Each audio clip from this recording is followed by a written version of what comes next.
Guys, welcome back to the channel. Today we have something brand new from ToolKitRC. This is a Q6AC quad smart charger.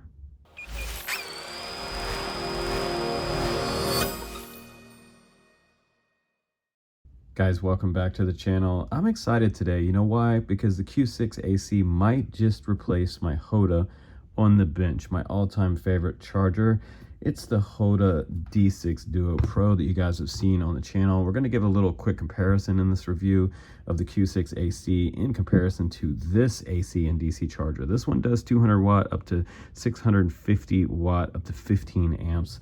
This one also does 15 amps, but on 4 channels instead of 2. So why does that matter? Well, you can charge 4 batteries at once, or you can use 4 different types of parallel charge or balance boards. That will give you tons of charging capability on the bench. This also runs DC as well as AC, so that's a lot of fun. Full color screen, wireless charging, all the bells and whistles on this one. So yeah, USB-C 60 watt quick charge on here as well for my new iPhone 15 Pro. It's available in 4 different power configurations: EU, US, UK, and AU. On the back of the Q6AC, parameters are here for the model, the input, the battery, the charge, the discharge, the LCD screen. It's actually a 3.5-inch screen, which is great. Wireless charges up to 15 watts and USB output up to 5 amp right there. That's pretty incredible. So USB-C 5 amp as well, max 65 watts, and it's upgradable as well by firmware updates. Okay, so let's go ahead and take a look at what's in the box. That's kind of a nice presentation. Accessories box here, and the charger itself. You know, this is a pretty large box, so I was expecting that this charger was not going to be very small. And it looks like it's about twice the size out of the box than my Hoda, so that's going to be something to said for travel. We're going to talk about my favorite travel charger in this review as well, but for a bench charger, this is looking pretty dominant, quite large and beastie. Also in the box, we got the quick start guide and a screen cover here, and this is the accessories box. It says dual USB fast charging, so it looks like we can charge 2 devices at once, and there's a pretty big power cable in here, as well as it looks like a lead for an XT90, which is kind of interesting. So we can come out, if we want, out of the back of this charger to some type of, actually on the side right there, input DC 7 through 30 volt there. So if you want to run a super large battery, plug that in right there and make a lead connection to whatever battery you're going to use to power this baby in the field. That's kind of a nice portable option. And we have this giant extra thick gauge cable for powering it from the bench, as well as a 2-way USB connector right there for connecting to your laptop for firmware updates. And now, I've been looking at the Hoda for so long, this charger just looks massive. It looks like almost like shoebox size, pretty large, but I'm interested to see what kind of features they have packed into this. So let's just go ahead and get into what's on the surface of this charger. Now, first and foremost is the 3.5-inch color screen right here, which is kind of nice. It's a LED screen, full color again, exit button here, and channel select. We have our jog wheel here for making selections and running around, and also a push button, enter button there. And on the side over here, we have our first port on the right-hand side, and this is kind of cool, 2 to 6S balance port, XT30 and XT60 selection there, either one. And we have our input from DC 7 volt to 30 volt there for an XT90, which is a pretty good size and power option there. We have an output for USB 3.0 as well as USB-C right there, which is kind of cool. And we have dual fans in the back. That's really nice to see. Dual physical fans. We have our input, AC input on this side over here, 100 volt to 240 volt. We have an on-off switch as well, and we have another balance port on this side on the left-hand side from 2 to 6S, and output switchable between XT60 and XT30. And 2 more ports for charging, but non-switchable on the front for 2 XT60 2 to 6S balance leads up front. Now let's go ahead and power on the machine with the on-off button right there.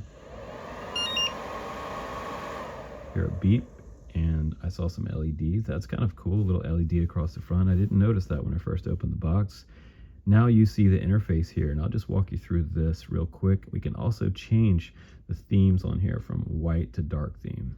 Now, just real briefly in this review, let's just give you a quick way to navigate these menus. So if you're brand new to this, I don't want you to get too intimidated. It's only basically 3 buttons here. It's pretty easy to navigate. So first up, we have our input voltage and what we're currently at. We also have 1 through 6 cells right here. You can see the watt hours and the watts here. You see the current temperature. We can change that from C to Fahrenheit as well. And we have all 4 ports here. So if we're on number 1, you'll see it selected there.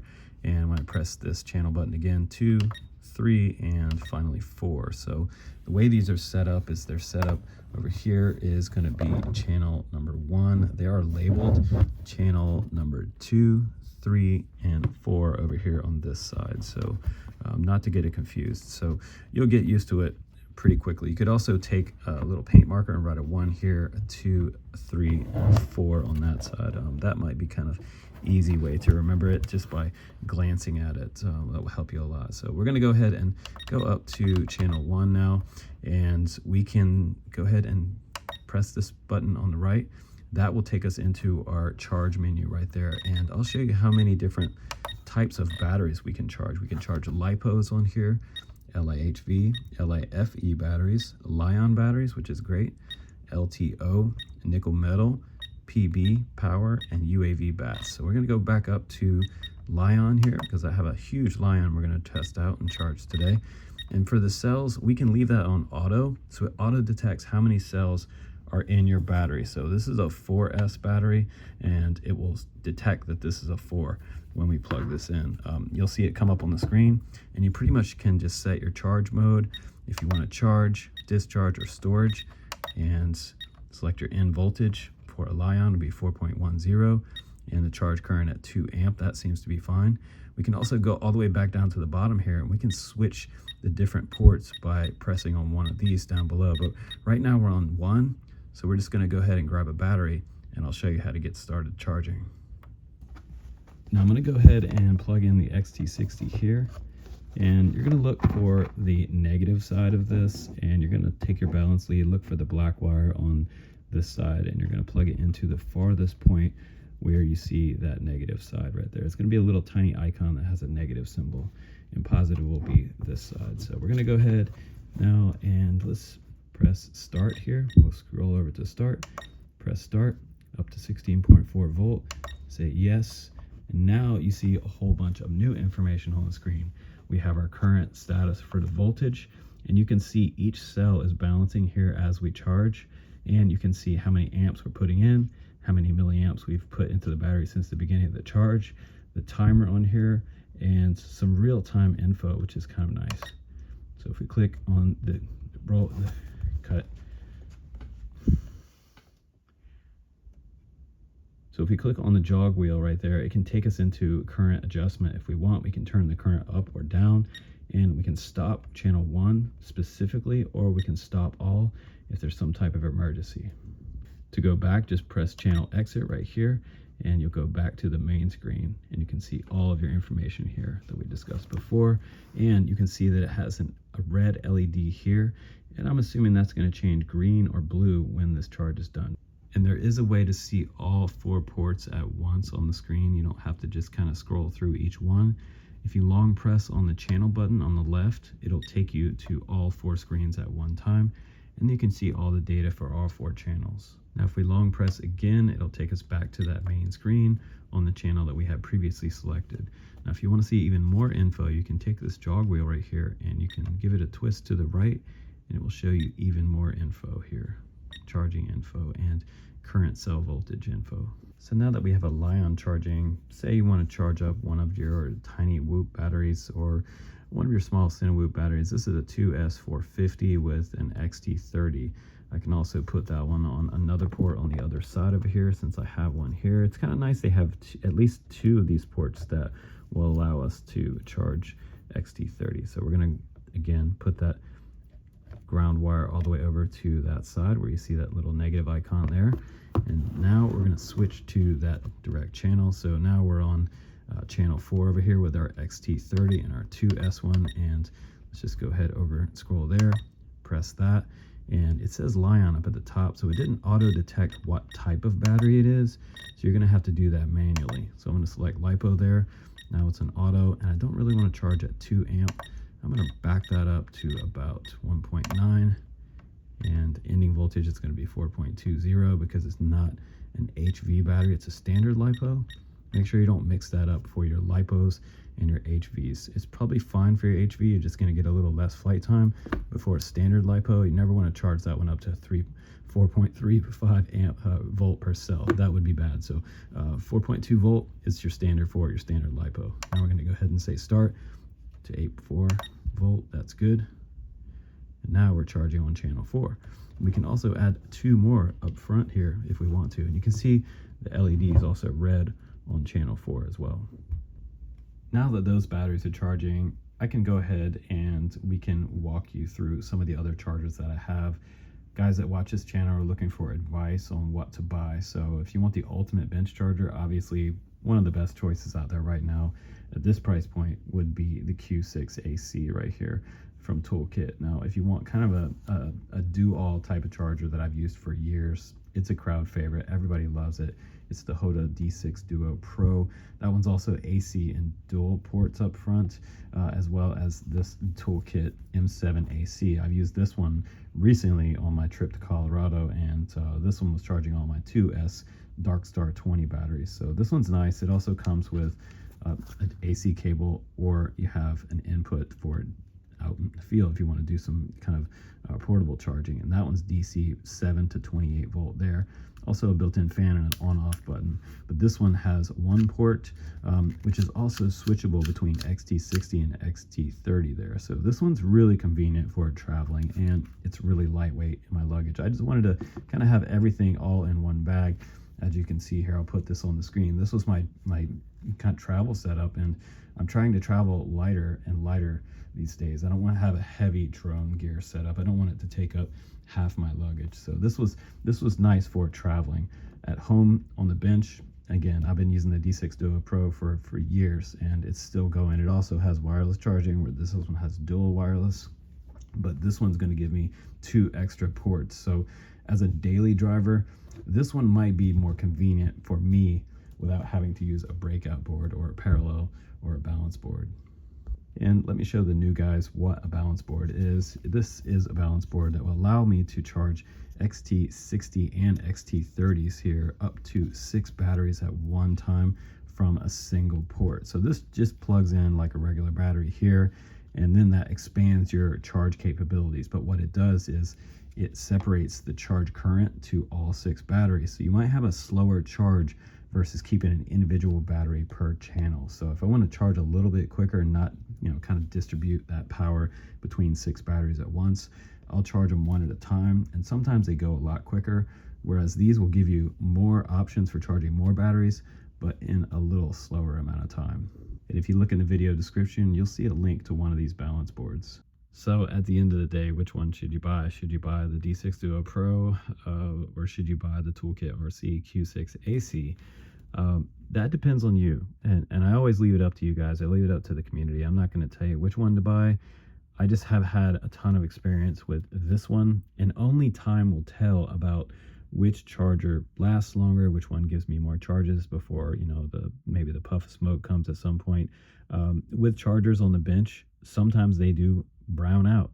I can't lie to you there. Sometimes they do brown out, and other chargers have worse reputations than others.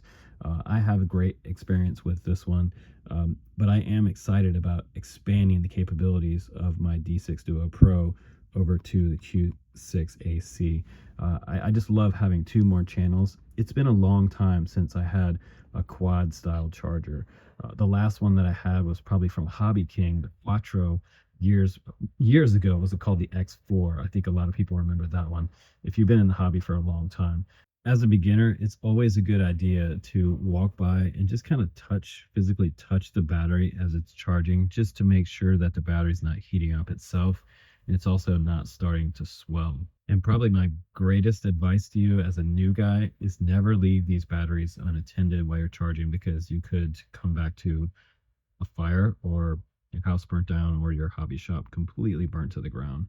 These batteries can go up, and it's always a good idea to charge somewhere where you have a good ventilation and it's not super hot. One thing that I do absolutely love about the Q6 versus the Hoda is the fact that these USB ports have been updated now. This one only charges at 2 amp, whereas these can charge up to 5 amps. So that's a big upgrade for charging modern devices. And I feel like the Hoda is maybe a little bit behind as far as current charge rates for something like an iPhone 15 Pro. We now have USB-C, so that makes a quick charge possible on something like the Q6 or Android phones that have USB-C 3.0. Okay, so now we have a complete charge on port number 1 over here for the Lion pack. This nav Lion pack is now charged, and it did beep. You can turn that on or off inside the general settings menus, and it does give us now a kind of a visual representation with a blue LED in the front. That's kind of cool. So overall, it has a lot of modern upgrades that I really like. It has the upgraded USB ports C and the regular standard port on there, as well as 4 different ports on here now. And I originally loved my Hobby King Quattro X4. That was a great charger, and I loved having 4 ports. And since ToolKit started making chargers, I haven't come across a 4-port charger yet from them. So they've only done single port or dual port. So for a long time, I've been using these dual port. The Hoda is great, 2 to 3 years now on this one, but it's nice to see an update to this. And this is really nice and powerful. And if you want to, you can charge your phone or your device on top with the wireless charging up to like 65 watts. So that's pretty good right there for a quick charge. But otherwise, it's going to do pretty much everything I need it to do for me. And this one's going to be used mostly in the shop right now. So I'm going to use this one as my daily driver. And I'll keep you guys updated over the next 6 months to a year on this particular charger, because I think it's a big release from ToolKitRC and probably one of their biggest chargers to date. And it's going up directly against something like the D6 Duo Pro from Hoda. So depending on what you like, the portability of the Hoda D6 Duo Pro versus this one, it is much larger. So if you don't want a large charger on the bench, I get that. But you also have the option for travel for an M7 AC. This one's nice because it has a built-in power supply. All 3 of these do. So they only have to be plugged into an AC outlet, or you can use an extra large battery to charge from. But this charger will do everything for me as far as my long range batteries, my small batteries. You could even plug in a 1S board on here and charge 1S. It has a lot of options and firmware updates. So I'm happy where it's at, and it seems to be a modern charger for what we're looking for the end of 2023 and early 2024. So if you like these reviews, please do subscribe, click that notification bell for when the new videos come out, and check out our links to support the channel. So if you buy one, please do use our link, and that will help us out. I appreciate you, and I hope to see you at the next FPV West event. You can also check out that Facebook link in our video description, because we do live events now, and you can come fly with us. That'd be a lot of fun. Take care, guys. I'll see you on the next one.